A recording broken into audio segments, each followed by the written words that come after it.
Okay. Ready? No.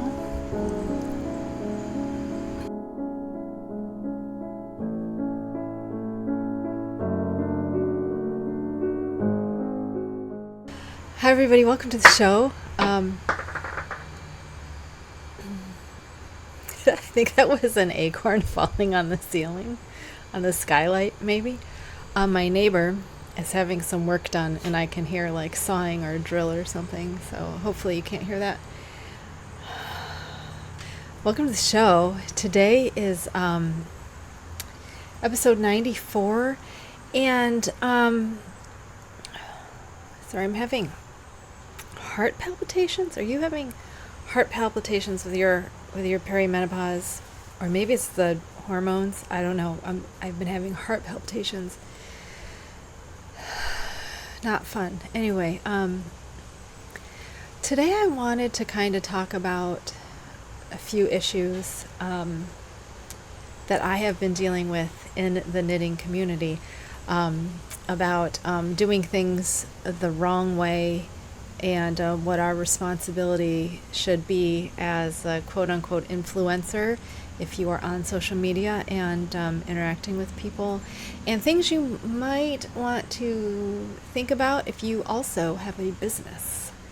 So we're going to talk about those towards the end of the episode, because I got some feelings about some things, and I had to unfollow some people and stop buying from someone that I really enjoyed buying from, and we'll get into that later.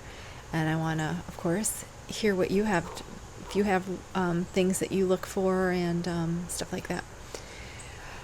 So,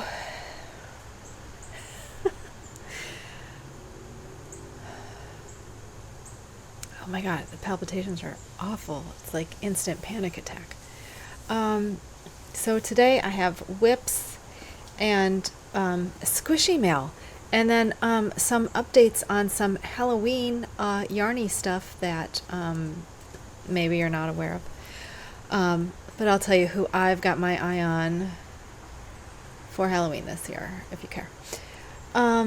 Okay, so should we start with whips? My first whip has changed since last show, even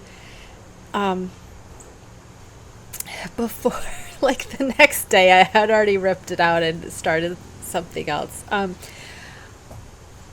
Okay, if you remember, I was doing the improv by Karen Templer, and my problem with that was the same thing we had when we did one of our top-down bonjours, and I changed to a different pattern to try to get that done. I wanted to do a raglan bonjour, because the bonjour is done in like round, and I wanted to see if we did raglans, if that would fit better, and it did, except for once the raglans ended, we had like little nipples where you stopped increasing. There was like a pointy nipple part on all four of them, so I scrapped that idea. Well, that same thing happened because the raglans were finished well before we were done with the getting the length that we needed. So again, we had like nipples like in the like up here, and I was like, no, that's not happening. So what I did was, I had mentioned another pattern called the Nutmeg sweater by Jennifer Stark, and that had a different neckline than what I wanted, because I wanted a V-neck. So what I did was I just took her numbers and then made it a V-neck, and then I added I think one more repeat on the arms, which gave me the arm, because I like my arms to be 12 inches. So the only, and then so I followed her pattern, because I had met gauge, and the number for this that I was going to use was I think 8.5 for the improv, which I think it is. It's 8.5 or 8 1/4. I'm not really sure. My problem is I tried this on, right? And so I only have like 1.5 inches of worked from underneath the armpit. And I tried it on, and it doesn't fit like a sweater, because it's not blocked, it's not heavy. So it's kind of like sitting there. So I'm trying to figure if, how this will fit with more weight on it and how everything, and I'm going to go a little bit more on the body and then retry, because I've already got the skein attached because it ran out right here, right before I split for sleeves. But I wanted to finish, I'm going to do a few rounds of stockinette around the v-neck, I think, just to finish it off a little bit more, because I really don't like how it looks unfinished. I don't think I want to do ribbing there, but I'm not sure. But I because we're going to like fade this into the green I have, because I don't have enough black to make it, I wanted to make sure I could finish the neckline with black, whatever I decide to do. But I think I need more on the body. I have two, I have one left for the body because I had 4, so I used up one. Here's the second one for the body. And then I have one for each sleeve. So that's my 4. And I wanted to kind of work the sleeves and the body so I could kind of have them at the same length when I started with the green. Do you know what I mean? So I have to start keeping track of how much each row weighs. I decided I'm not going to do like any sort of weird fade. I didn't want it to be a complete color block though, so I'm probably only going to do like 1 row of green, 1 row of black, and then right into the green. I don't think I'm going to do anything like, more involved than that. I just don't care, and I don't have the time. So other than that, it does seem to fit well. It's not too small. I'm just not sure what the armhole depth should be. And God, you guys, I swear to God, I ask questions in some of my knitting groups, and I get the most ridiculous responses that are completely unhelpful. And it's like people don't even read the question I'm actually asking, and they answer completely different questions. And someone actually told me to check the Craft Yarn Council's measurements, and I want to tell you what that measurement is. That measurement isn't for your garment. That measurement is of the person's body.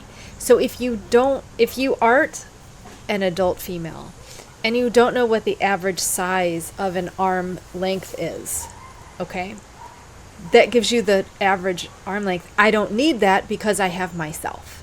So giving me that was absolutely unhelpful and wasn't even what I asked for. So I've about had it with the internet today, I'm just saying. Oh my God. Okay, so our next whip is the Burdock Shawl, which, yes, oh my God, did I stop in the middle of a row? Oh my God. No, I didn't. Okay. I was going to say that's not like me to do.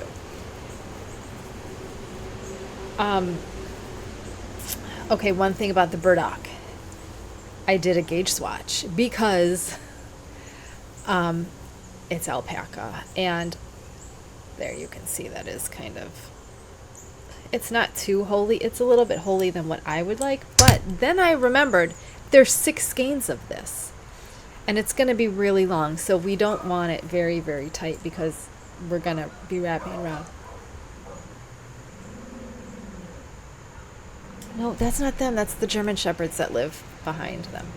Okay, so stop it. You're fine. You're fine. It's not them. Another thing about the Burdock Shawl is I absolutely hated this. You can't even see. I'm showing this to you. You can't even see anything, can you? It has a spine detail. Oh my God. That you cannot even see. Okay. It has a spine detail. And the spine detail, I love the look of. I absolutely love the look of. My problem was that the execution, okay, first of all, it gives you I'll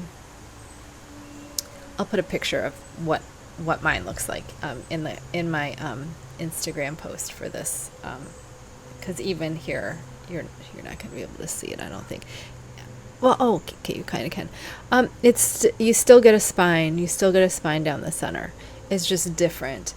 And what happened was, oh my God, this one. Okay, first of all, the explanation of it in the pattern was unfollowable, in my opinion. It was completely unfollowable.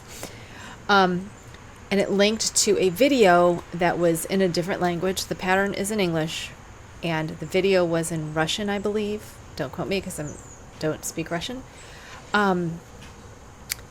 So while you could follow the woman along, you could not hear what she was telling you. And I don't know if there were some tricks in that video of how to make it look, because mine did not look at all like hers did.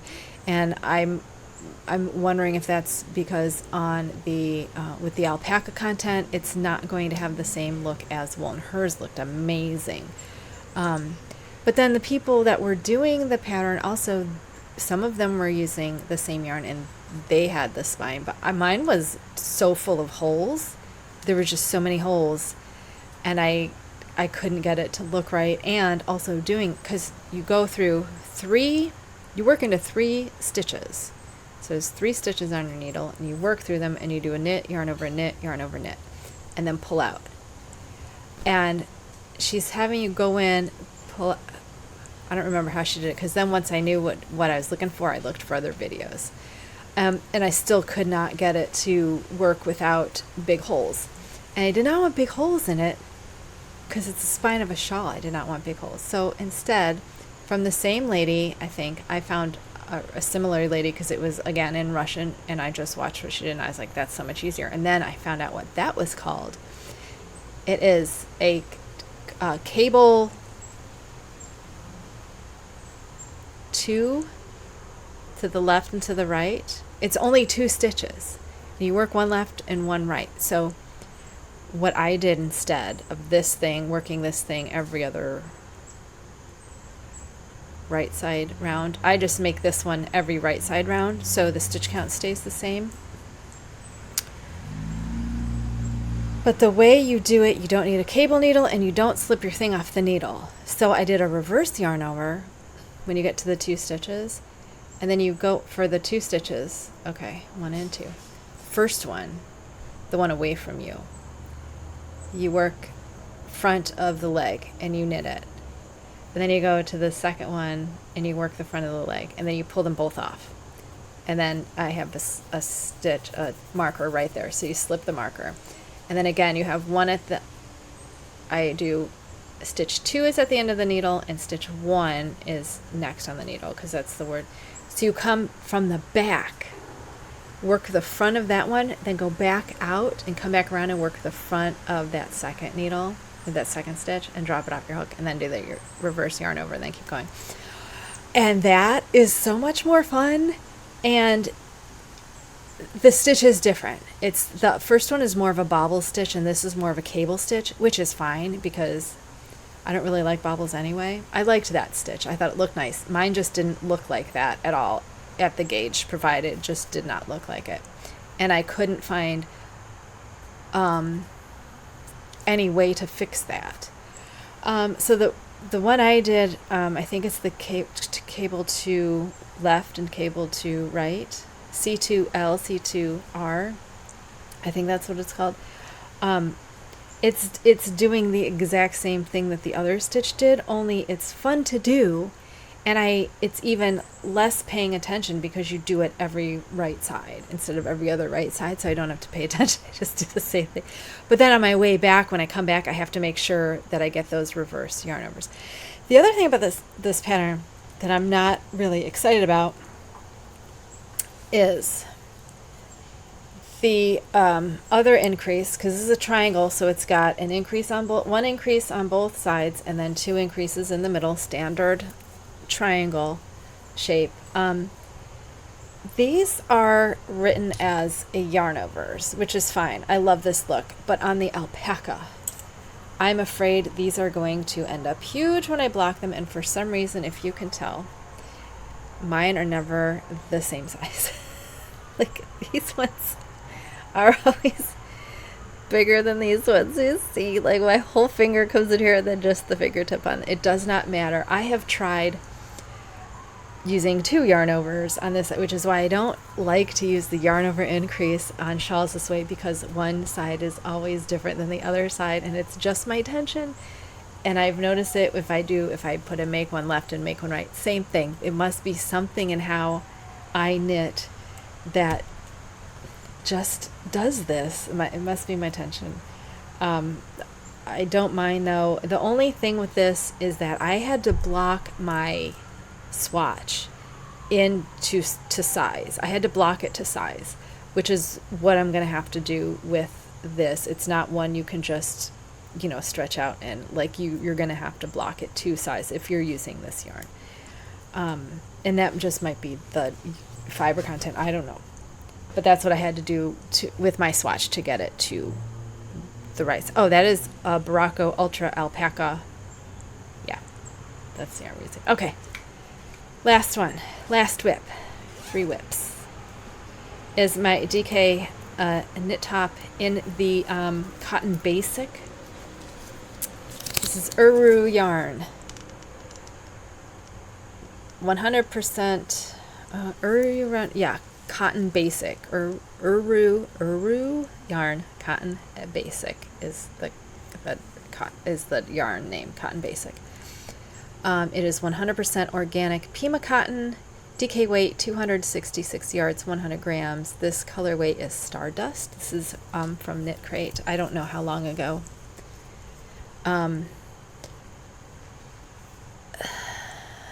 Did you know what my noise is when I'm like, I like this colorway. It's a bluey purple, and I like it a lot. I like this. It's a tonal. It's not a variegation. It's tonal, and I really, really like it. I hate knitting with it. I absolutely hate knitting it. And I will say the Knit Picks Kotlin, really enjoyed knitting that. Really enjoyed. It was slippery and soft. This is really hard on my hands. Very, very slippery, very soft, but it's just not as good as the Kotlin. Like the Kotlin, something about it I really, really like. And this I just don't really, really like. Like I find myself like coming to bed and being like, ugh. So I'm just going to make the cropped version, and then I can decide later if I want to if I want to make the full version. But I'll probably make this cropped, and the other, I have this in gray, a similar colorway that's just gray, shades of gray. I'm probably going to just do the 2 cropped for right now, and then see what I want to do later on.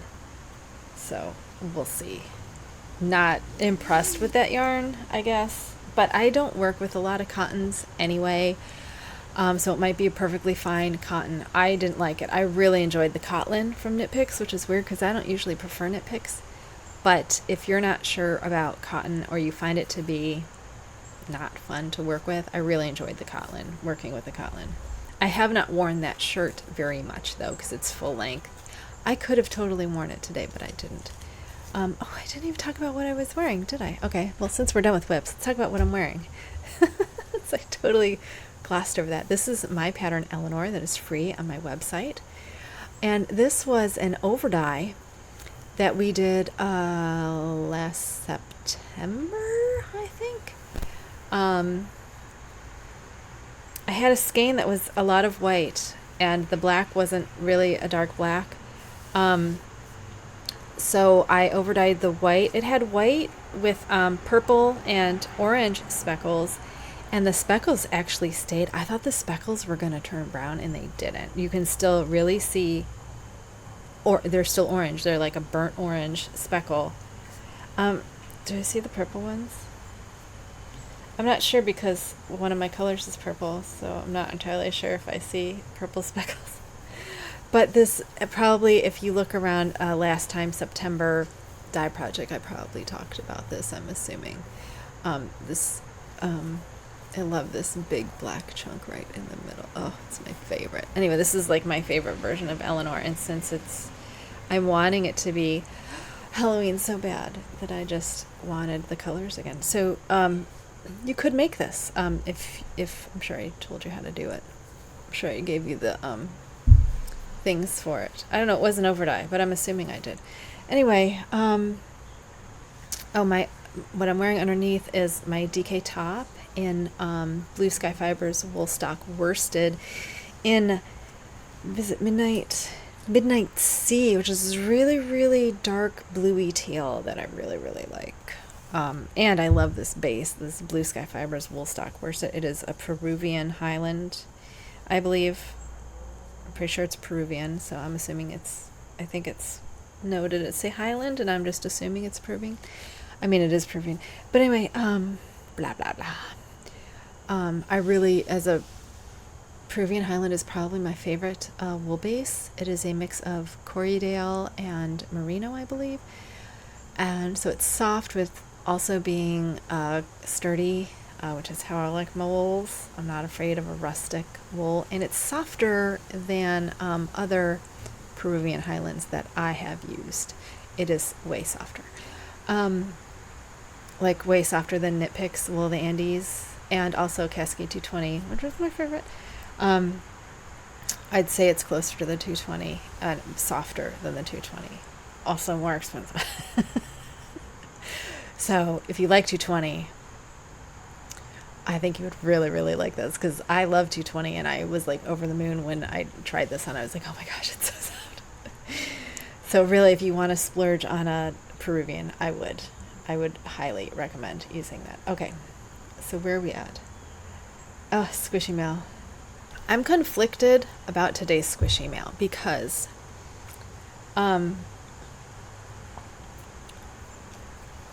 one of them I don't like. One of them, it does not look like the picture, and it cost a lot. It came from Canada, and I'm really unhappy with everything about it. And I don't like to show you guys stuff I don't like. I'd rather just not bring them up at all. But it's such a disappointment from this particular dyer because like her stuff sells out immediately, and she does some cool stuff, and I want to do that first, so then we can gush about the stuff I do like. But I absolutely hate saying I was unhappy with something that I bought. So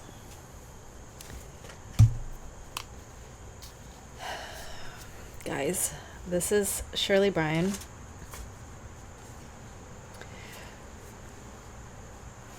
SBY, Shirley Bryan yarn, I think. It doesn't say on any of these. Simple SBY tube sock. So this is really cool because she gives you this little card with a pattern on it, which is like really fun. Now these are 250-gram skeins that are the same. So you make coordinating socks, and they're already put in 50 grams for you. And these are faded. So they're not self-striping. They're like an ombre fade, okay? And my problem with this color, these are, she calls them deconstructed fade socks. This is deconstructed fade sock set. I'll give you all the specs. 75% superwash merino, 25% nylon. They're 250-gram skeins, 230 yards each, so that's 460 total yards. This is a fingering sock weight.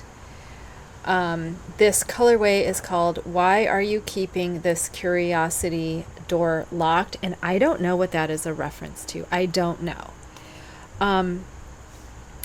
But she had a shop update a little while ago, and I got there a little late, so the stuff I wanted was gone. But I really wanted to try one of these, and so I was looking around to see if there were any other colors that I would like, and I saw this one, and this is my problem with indie dyers, you guys. And being an indie dyer, this is something that I am insane about in my shop and when I dye, and when I am showing you colors, when I am describing the colors I'm making. You know, when we do our dye projects and I talk you through all this and I describe the color to you, there are absolutely no descriptions of color on any of her sets. And a lot of indie dyers do this. They don't say anything about the color. They give it a weird name and then say, your monitor will vary, so good luck guessing what color this is. And that seems to be the standard for indie dyers. I don't do that. What I do is I will write in what colors are there, and I give you an idea of their tone, or if they're neutral, or if they're warm, or if they're cool. Like, and I will give a picture of the base that it is on, not a different base. And that is something I do so that when you're looking at the picture, and yes, monitors do vary, but to the point where, okay, you might see this is pink, this is blue, and this is purple. And then this in here in the picture looked black, and I can tell you it is an olive green, and I don't know why there is olive green there. It doesn't go with the colors at all, and I hate olive green, and never would have bought it if I knew olive green was there. And the picture that I saw on her website, and I went on my phone, I went on my laptop, because there was a couple I was looking at, and then I blew them up real big. That's the picture. Looks black, don't it? Yeah, looks black to me too. And I was like, oh, finally, someone put some black in something. No, it's olive green. You cannot see any, I still don't see any olive green. I thought it was black. So,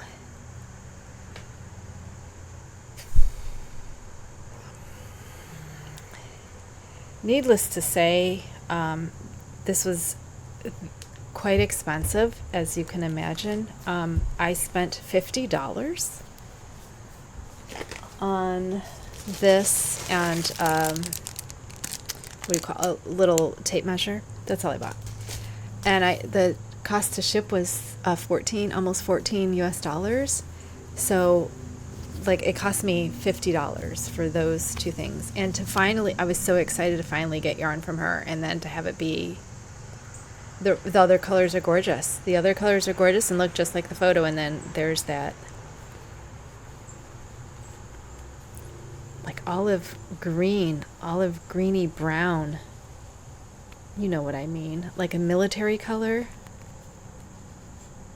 It's not very orange, it's a green brown. I don't think it fits the other colors at all. I really don't. So I don't even know if I'm going to do anything with these at all. I will probably sell these on a D-stash, which is quite a letdown because I was very excited to. I love the ombre. I love the two separate, having it all separated for you and ready to go, and having all of that done. And doing that kind of dye work, self-striping and that ombre is not easy to do. It's a lot of extra steps, so I don't mind paying extra for. We started buying this because it's in Canadian dollars, and I'm like, I have no idea what I'm paying for this. And then I worked it out, and I'm like, oh, that's less than I thought I was paying, but still disappointed. I hate being disappointed. Because me as a dyer, I don't want to disappoint anybody. Speaking of, I had my first customer repeat and buy the same exact skeins she bought before. So I emailed her, and I'm like, before I fill this, is this right? And she's like, yeah, I love them so much that I wanted more. And I was like, oh my God. So that felt awesome. So thanks to that person. If you watch, I don't know if they do. But I just love that, I don't know, that someone loves my yarn as much as I love my yarn. So that made my day. That's why I don't want any person that I buy from or any maker to feel bad about their stuff. I just don't understand why indie dyers don't put some sort of description of their colors. Because I mean, I could have messaged her and asked, what color is this? But then I would have had to do that for 4 of them. And if you're the type of seller that you stock rarely, so everyone knows the time you stock because you tell everyone stock happens this day at this time, and people are getting, what do you call that, when you're ready to check out, but someone grabs it before their checkout goes before you, so you lose it. Do you know what I mean? That's the kind of dire this. So getting there late, and I don't like to do that. So getting there, like, I think it was an hour or 2 hours later, picking over what was left. There was another color I was debating, and I'm wondering if I should have got that one instead. But then who knows what color that would have been. I don't know. I just don't understand why we can't describe the colors. It's not that hard. I do that on mine. I give descriptions of my colors. Even as I'm sitting here, I will give you descriptions of my colors. If you're not seeing it correctly, I will tell you what it is. Anyway, let's move on from that. This other one, I swear to God, I have been waiting for 2 years for this colorway to come back. I saw, this is from Rock and String Creations, who I think is in Kentucky. I know she's a little south of me. And I think I first saw this on one of the virtual fiber things. I think it was the first or second. It was one of the first or second ones that they had. And this is self-striping yarn. And I don't do socks, so I'm not interested in self-striping yarn because I don't make socks. I don't care. But this one is called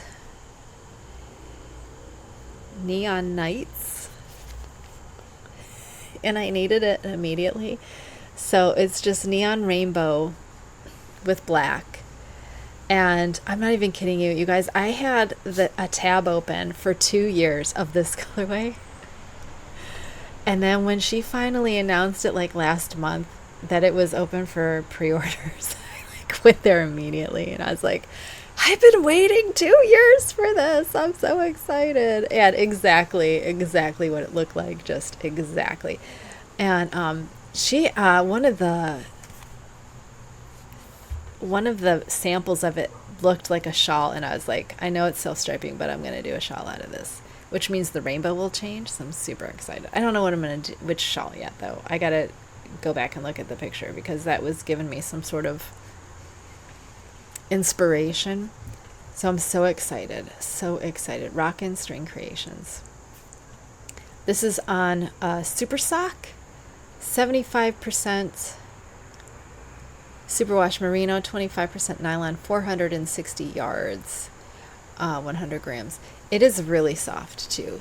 Some of these are not so soft. This one's really very soft. And I think the Shirley Bryan's really soft too.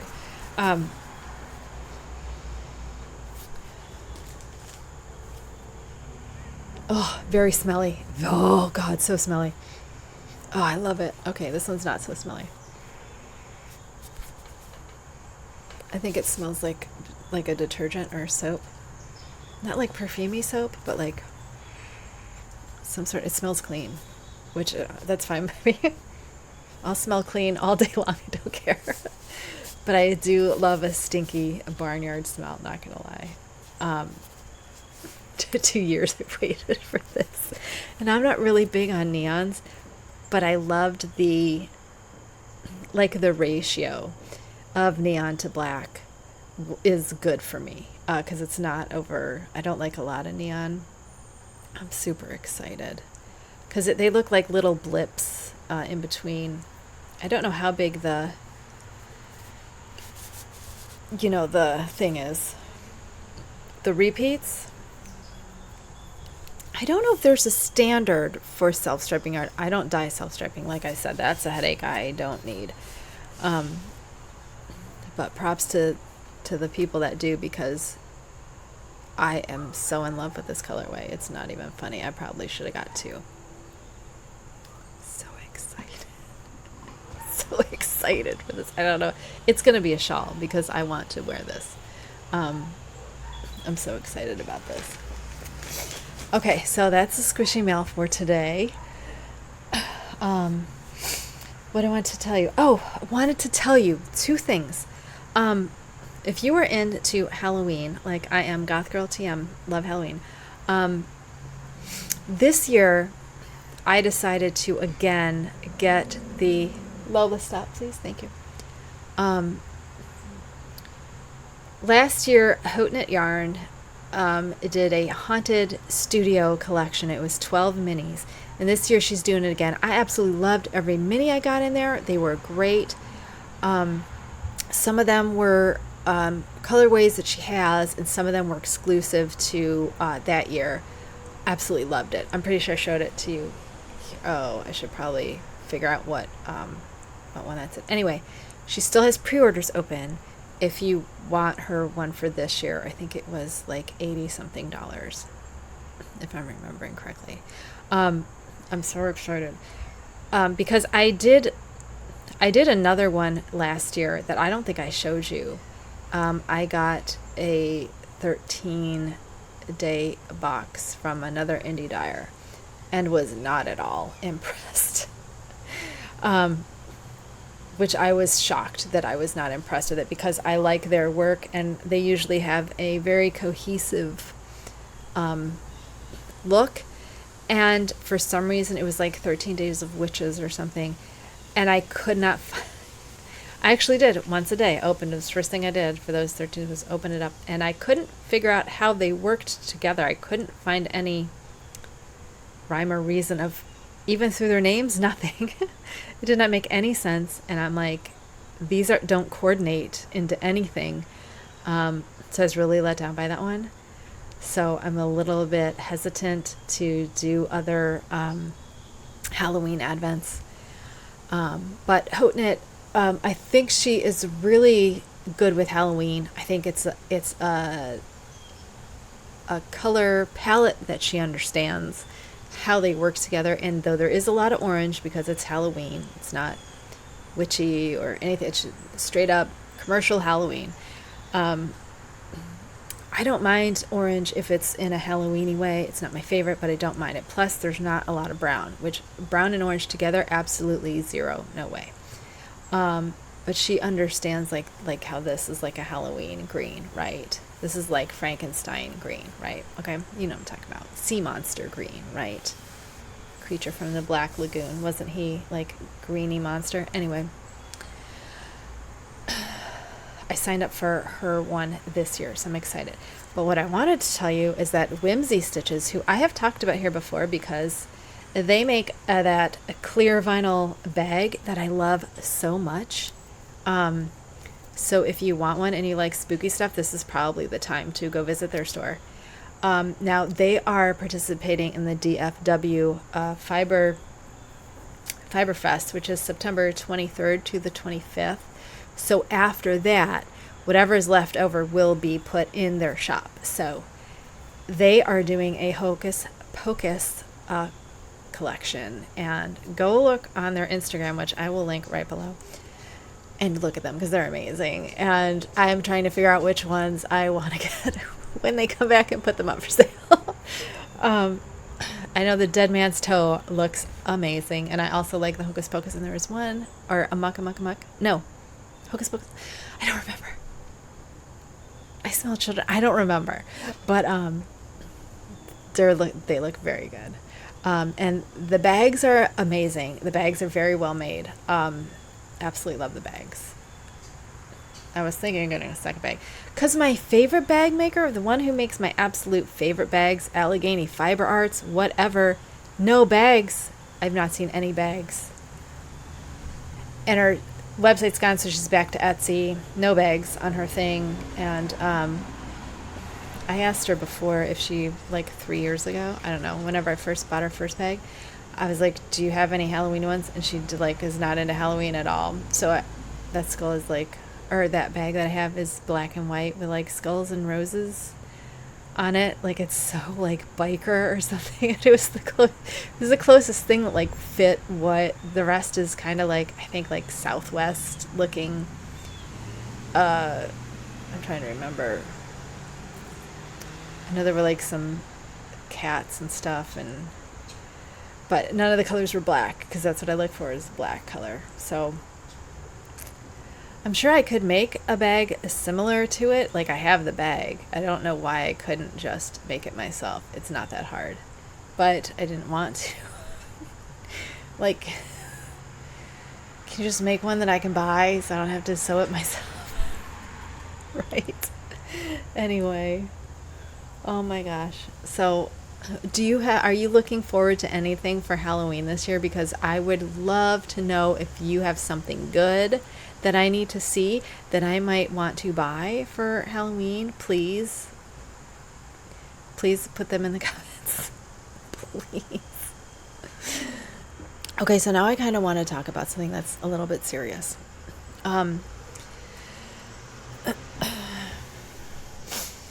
Now, this has to do with social media, and I mean Facebook, Instagram, but also being a quote-unquote influencer, and a business. And I don't mean just people sharing their stuff. I mean, if you have a following and you're putting yourself out there as an expert in some field. I don't feel like I do that. I feel like I am not an influencer. I feel like I am just an experienced knitter and dyer, and I'm trying to keep the art alive. I don't think I act like an expert in anything, but I do want to make sure that what I say is correct and true. And I think that's something we have to be really vigilant about, especially given how the internet these days, there's so much misinformation everywhere, and I think it's important that we keep things true, especially when you're trying to preserve an art form and things like how to do a knit stitch. I had to unfollow someone that I really enjoyed because they were knitting wrong. And what I mean when I say this was they were not doing the knit stitch correctly. And they made this whole post about how they can do it however they want, and no one has any right to tell them they're doing it a wrong way. However, if you are putting yourself out there as some sort of expert, as some sort of look at me, look what I'm doing, I think that should, and I think it does, come with some responsibility to be truthful about what you're doing. And that may be the way you knit. And you are certainly allowed to knit whatever way you want. The problem is when you start to say, this is the right way to knit. Because I can tell you right now, what this person was doing was they were twisting their knit stitch, which is fine. But it's not a knit stitch. And if you are twisting and you're going to be like, why is my work not coming out the way it's supposed to? Because you're not doing it correctly. Now, the difference in this is that on her way back, she untwists the stitch by twisting it again. So the twist or the knit is wrong and the purl is wrong, but you're getting the right way in the end. And that's fine. If that's how you prefer to knit, that's fine, but say what it is, because what they left off was that very important part of when they were coming back around and they untwisted the stitch by twisting it the opposite way. That wasn't shown. So they just had this video out there of them twisting their knit, like, don't tell me what to do. I can knit however I want. And that's fine. You can knit however you want. I'm just saying, if you're going to put it out there and you're going to be influencing people, you need to be honest about what you're doing and say, hey, if you do it this way, make sure you do it this way coming back around, because that'll untwist. Educate people to what you're doing. Don't just be like, this is what I do, and you're not allowed to say anything. I think you owe it to your followers to explain things to them if you're going to be doing things the wrong way. Because then what happens when they come to a pattern where they have to twist their stitch that they're already twisting? Then what happens? Not only are they messing up their projects up until then, but now they've just realized that they've been doing it wrong this entire time and have to relearn how to do it. Or you could have just told them in the first place that you can unstitch it by doing this. Like my shawl. How I'm doing that weird cable way, the cable a different way. That's not how you do cables. And I would not tell people that's how you do cables, because you don't need a cable needle. But that's why I wanted to do it that way, because it's fun. And there's nothing wrong with having fun. Just be honest about what you're doing and let people know how to do things the correct way. Once we know the rules, we can break the rules because we understand how things work. So you can say, hey, this is a cool way to knit. It is a cool way. I'm sure it's lots of fun for the person doing it. But I did not like the comments too, where everyone was like, yeah, no one can tell you what to do and blah, blah. And I'm like, that's great, guys, but you don't know that you're twisting the stitch. Like, not one person pointed out, well, you're twisting the stitch, and that's why. And how do you come back the other way and twist it? No, none of that was given. That's my problem. I just see so many things online, especially on social media, that are, I think, misleading on purpose. I think they're misleading for attention, for clicks, for views, for whatever it is.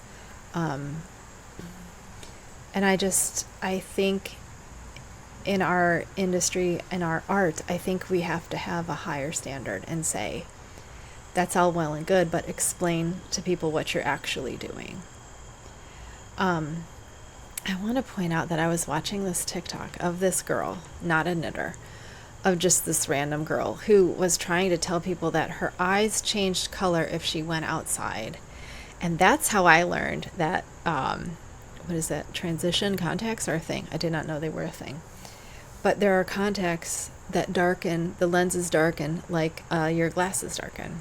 I don't have, what do they call those? Transitions, right? Transitions? When they turn into sunglasses if light hits them. So apparently they have these in contacts. And people in her comments actually thought her eyes changed color in the sun.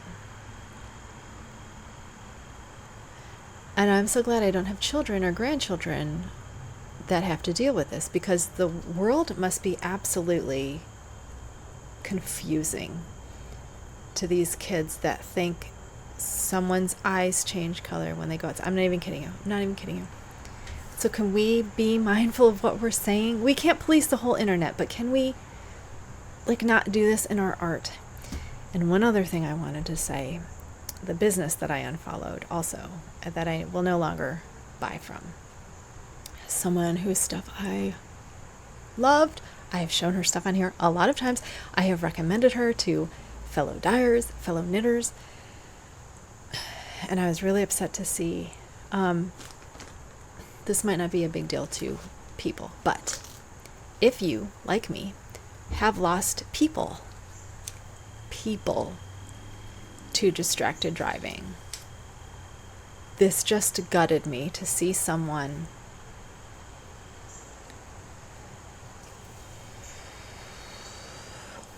she was driving and she had a complete project on her lap. Like, it looked like a blanket, maybe a shawl, across her lap, and she's driving.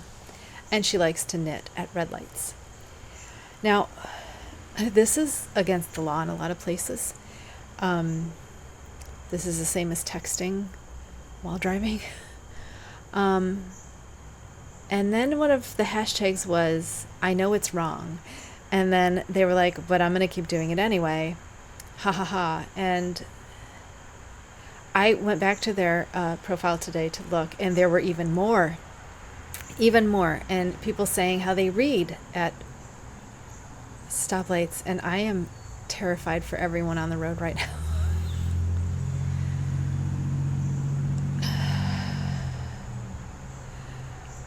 So that one hurt to unfollow, and to know I can't buy her stitch markers anymore, and her yarn.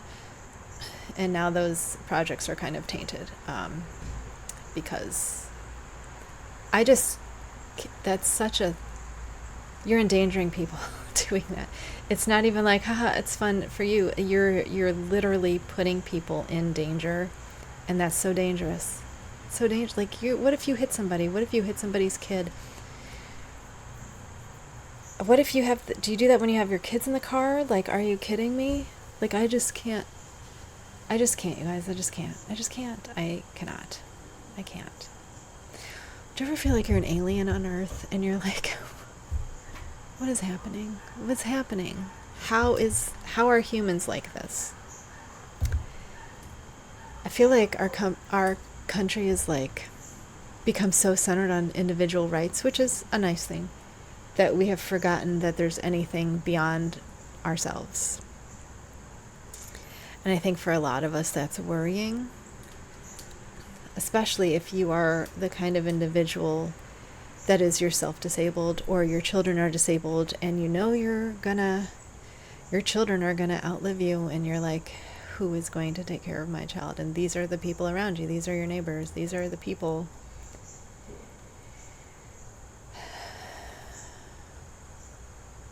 It's just scary to me that these people are around and you don't know who they are. You don't know who they are.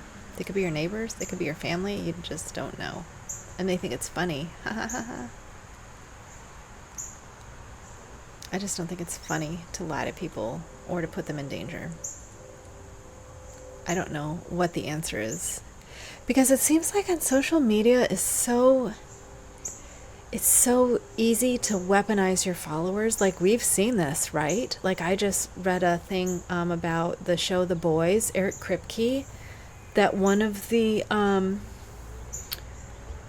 ladies of the show, I don't watch the show, it's too gory for me, my husband watches it, but I'm familiar with Eric Kripke because I've been a Supernatural fan forever. They just had their 17-year anniversary of the release of the show, first episode.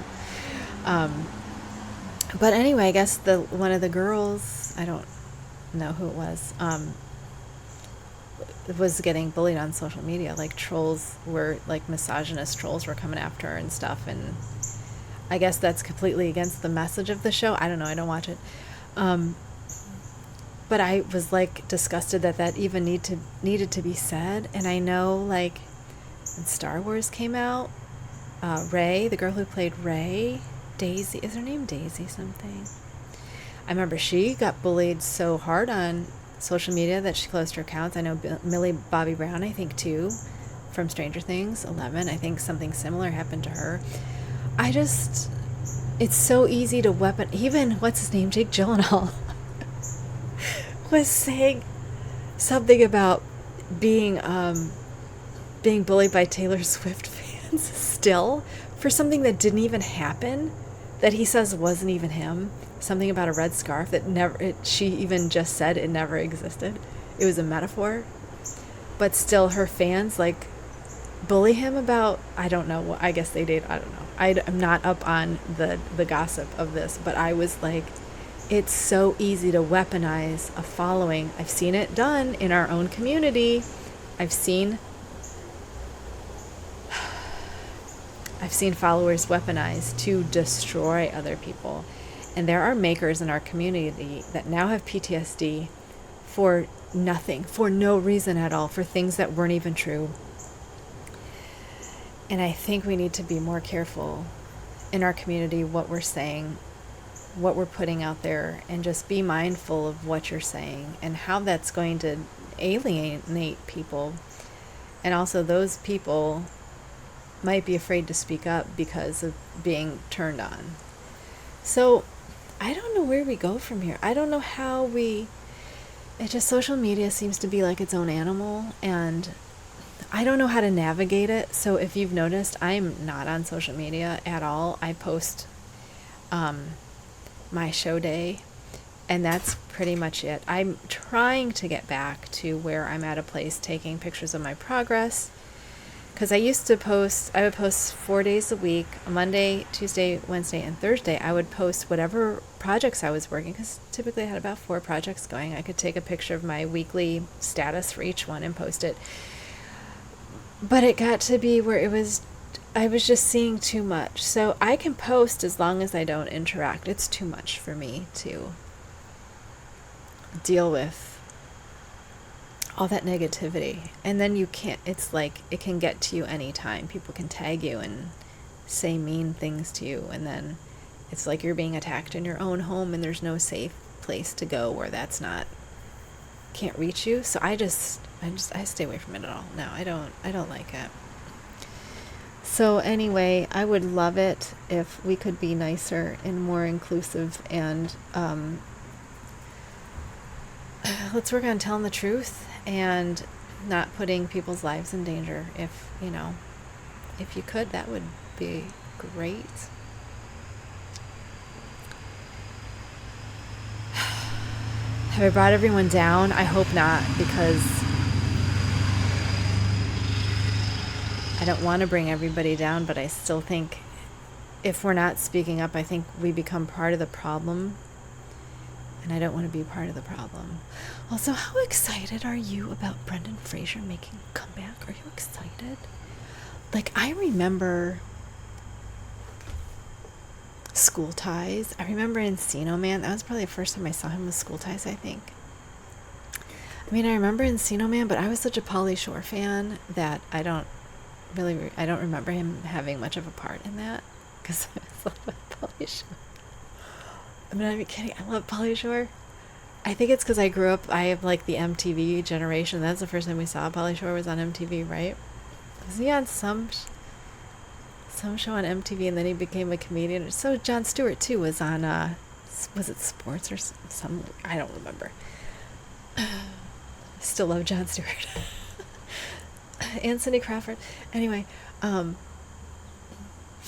saw the clip that's going around of Brendan Fraser getting that standing ovation for the new movie, and then I was like reading up on where's he been, what's he been doing, and oh my God, some major heartbreak in there. Some big stuff happened to him, poor guy. But then he rescued that horse, and that sounds like things are going good. So I'm excited that he's back, and I hope he can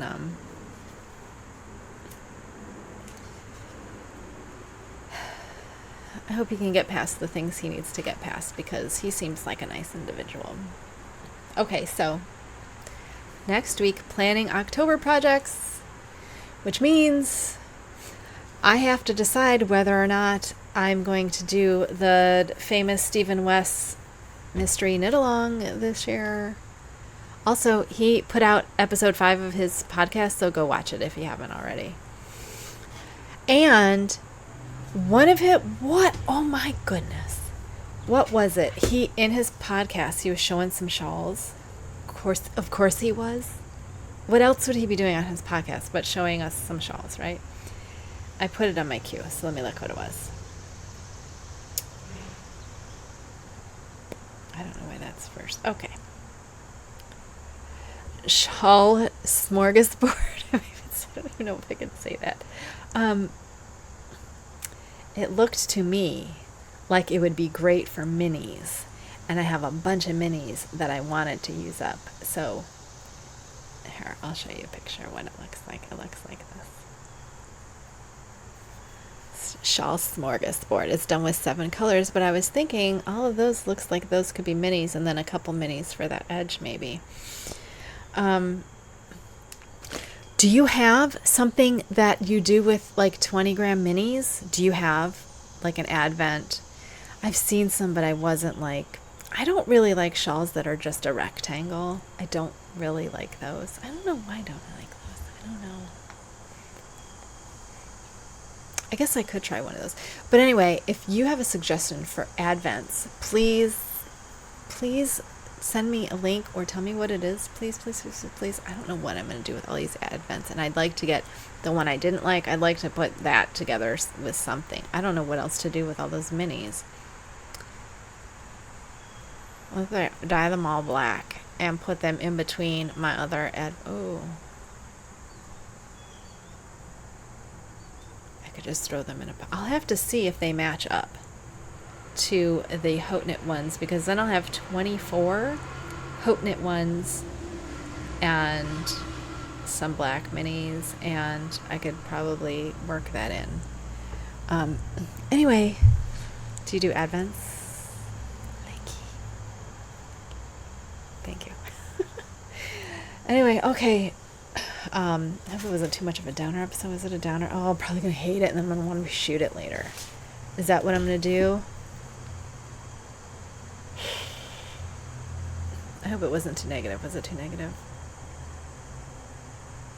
I don't know. Okay.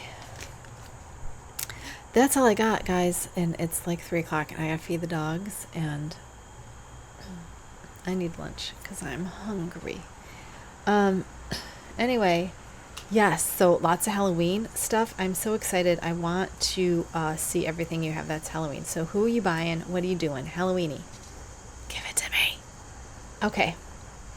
Um, thank you for spending the hour with me. I hope you enjoyed yourself. I hope you got some knitting done, or whatever you're working on.